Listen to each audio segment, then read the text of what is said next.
오늘 하나님께서 우리에게 주신 말씀은 사도행전 1장 1절부터 8절까지 말씀입니다.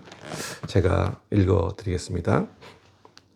데오빌러여, 내가 먼저 쓴 글에는 무릇 예수께서 행하시며 가르치시기를 시작하심부터 그가 택하신 사도들에게 성령으로 명하시고 승천하신 날까지의 일을 기록하였노라.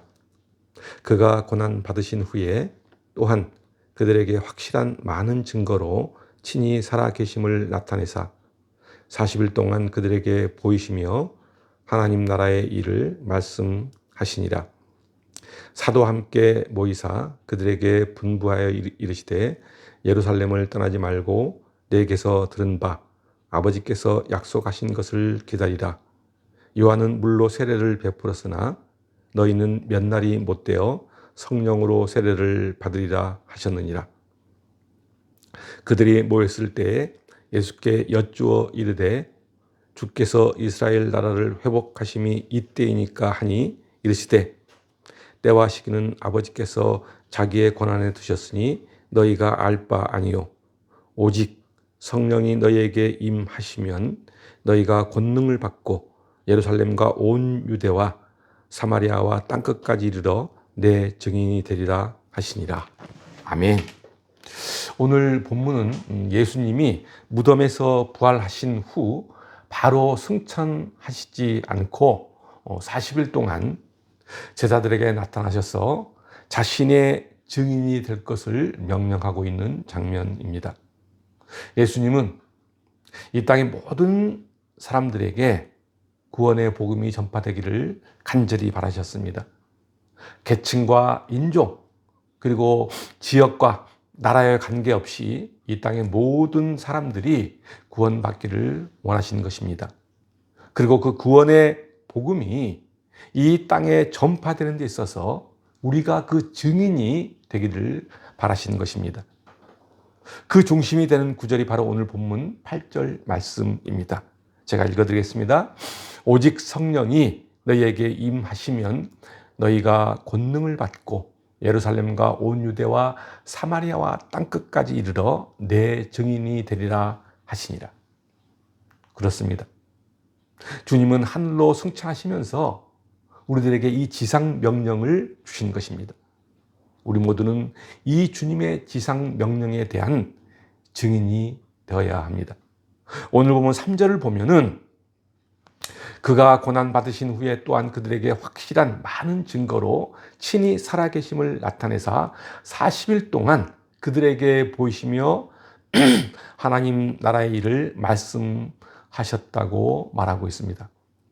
이 말씀은 주님이 십자가 고난을 받으시고 부활 이후 승천하시기까지 대략 40일 동안 제자들에게 나타나셔서 하나님 나라의 일에 대하여 가르치시고 성령 강림 약속과 온 세계를 대상으로 증인이 되라는 지상 명령을 주시고 있습니다.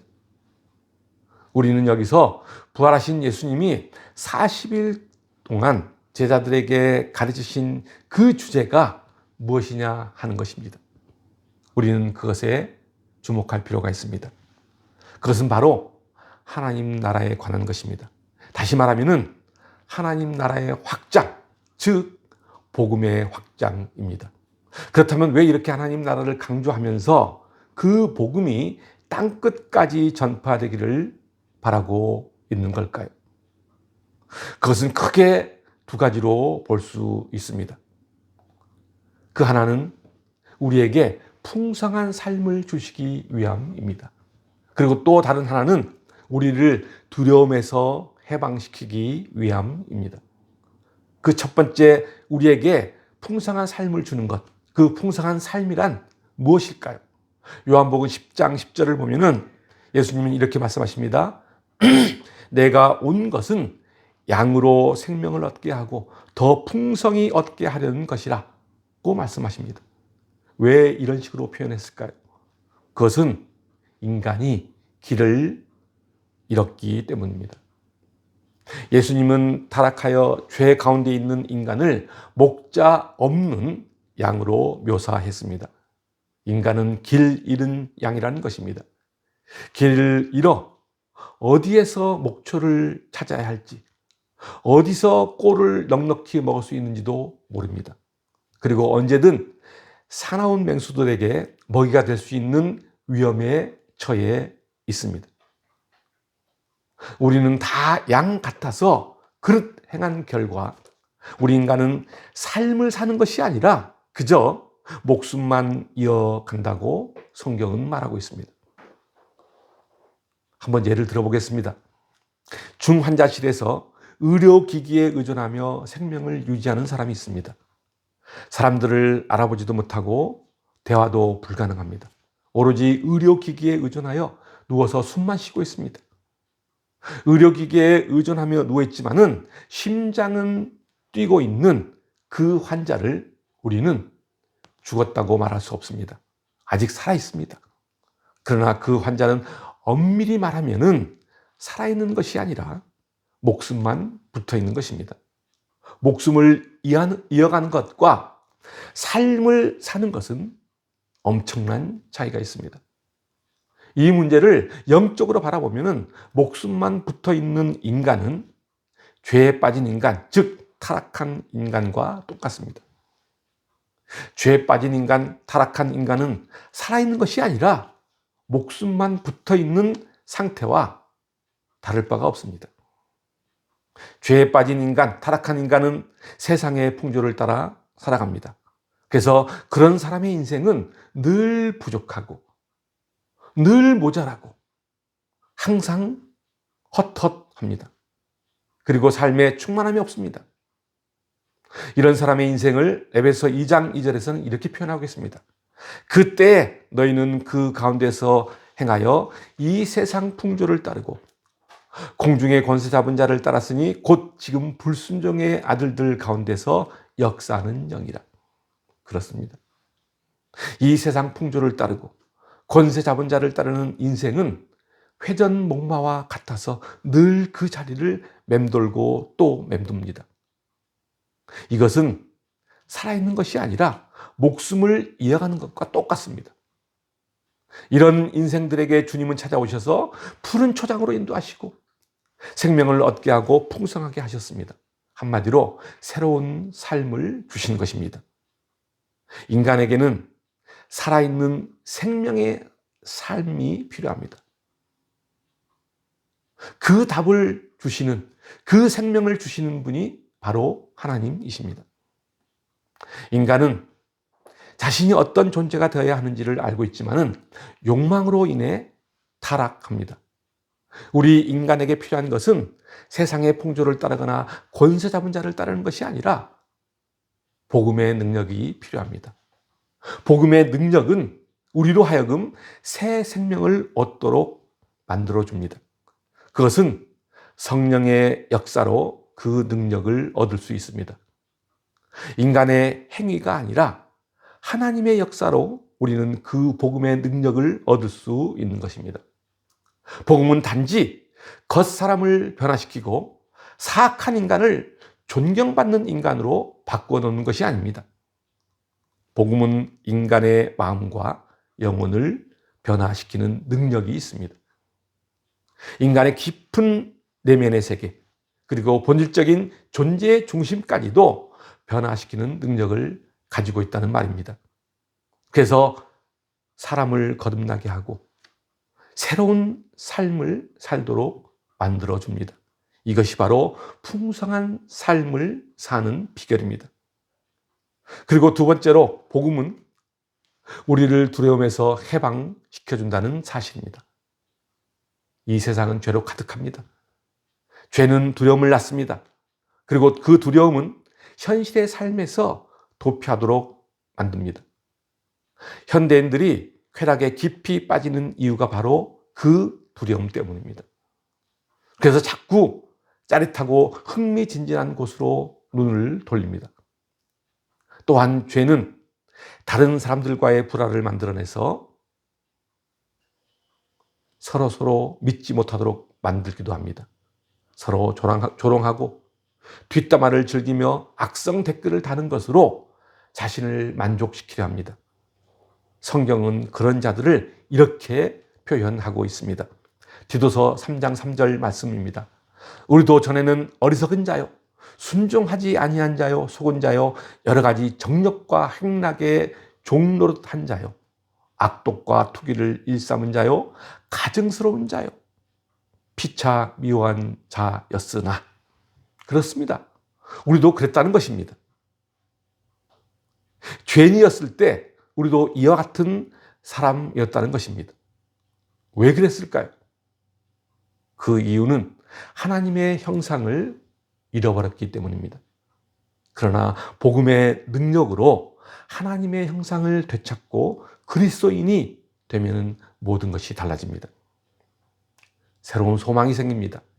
더 이상 정력과 욕망과 욕정에 휘둘리지 않고 사람들을 증오하거나 미워하는 것을 멀리하게 됩니다. 왜냐하면 복음으로 새로운 시선을 가지게 되었기 때문이다. 그래서 인생을 바라보는 시선도 새로워집니다. 이것이 바로 부활하신 예수님이 40일간 제자들에게 가르치신 하나님 나라입니다. 다시 말하면 하나님 나라의 확장, 즉 복음의 확장을 말하고 있습니다.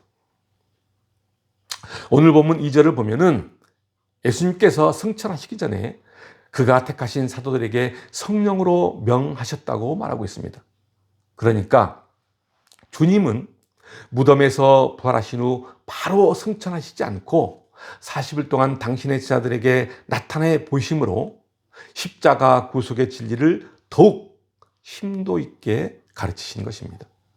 그리고 4절을 보면은 사도들과 함께 모셨다는 말이 나오는데 여기서 함께 모였다는 말은 식사하기 전에 모인 것을 말하는 것입니다. 그러니까 식사하기 전에 함께 모였다는 것은 한솥밥을 먹는 친근한 사람들끼리 식사하며 교제하는 것을 말합니다.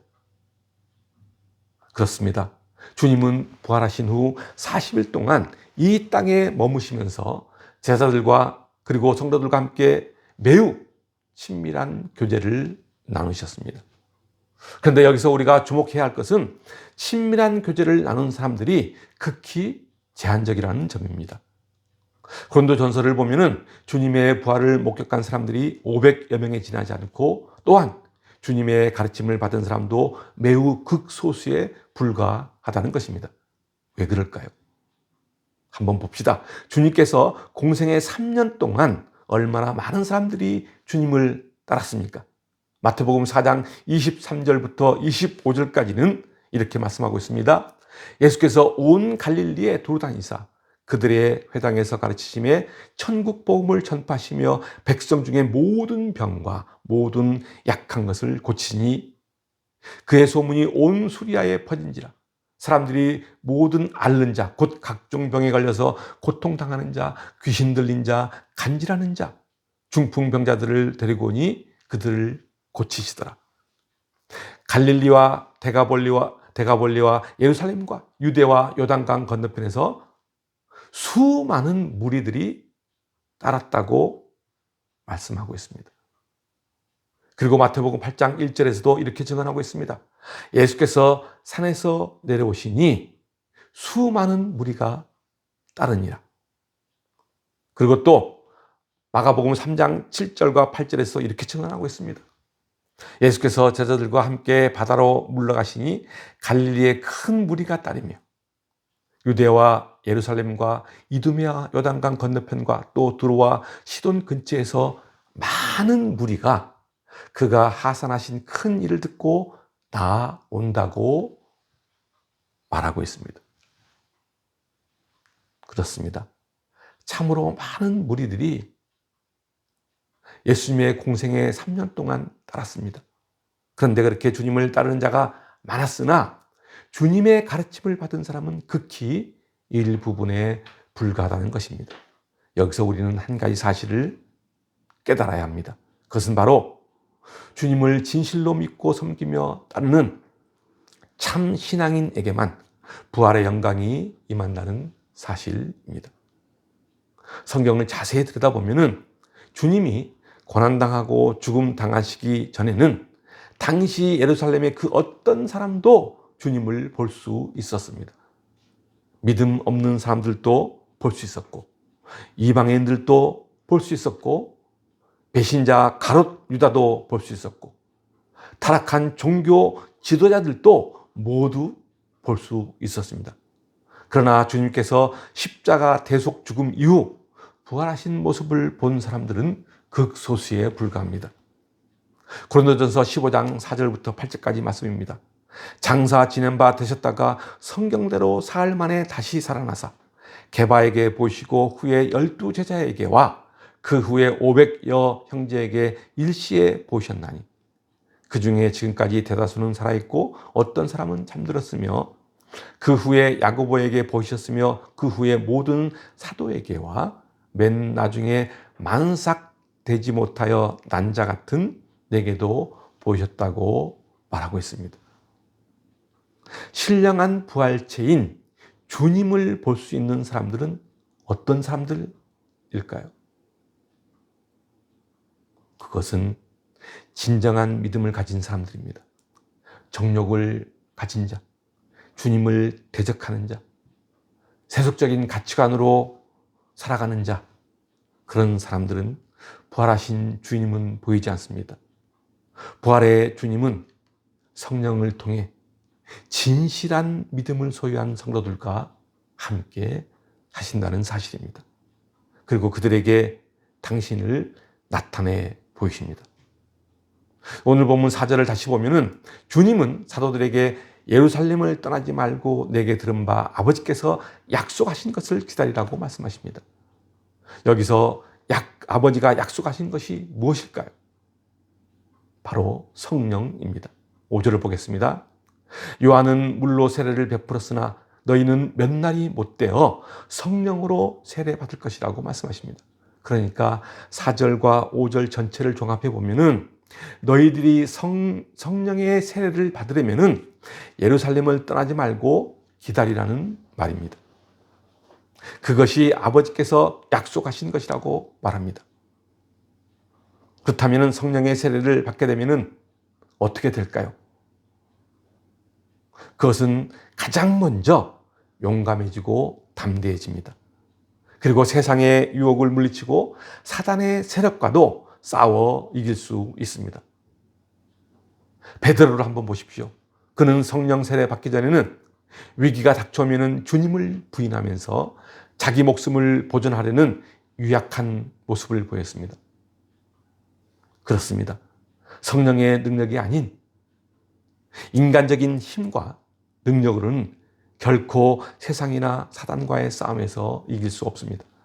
그리고 주님의 일을 감당할 수도 없습니다. 세상이나 사단과의 싸움은 영적 싸움입니다. 육신의 힘과 능력으로는 이길 수 없는 싸움입니다.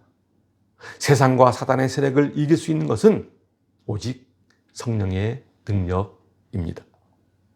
오늘 본문 5절 마지막 부분을 다시 보면은 성령으로 세례를 받으라 라고 말씀하고 있습니다.